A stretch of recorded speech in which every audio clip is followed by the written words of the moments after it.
How to source filters on Instagram.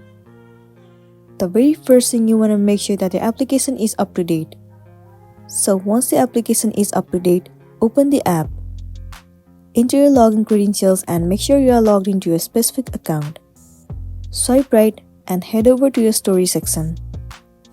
You can see there's already tons of filters over here.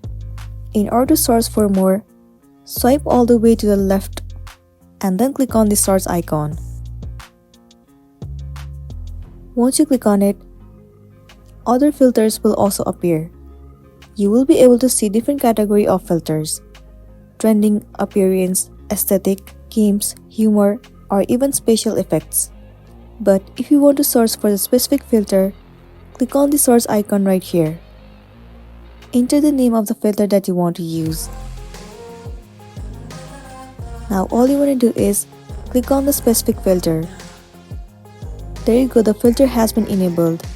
Now you can also save it by clicking on the save button. So that's all for today, and this is simply how you can source for the filters on Instagram. Make sure to smash the like button and consider subscribing if you found this video helpful. We'll see you in the next one.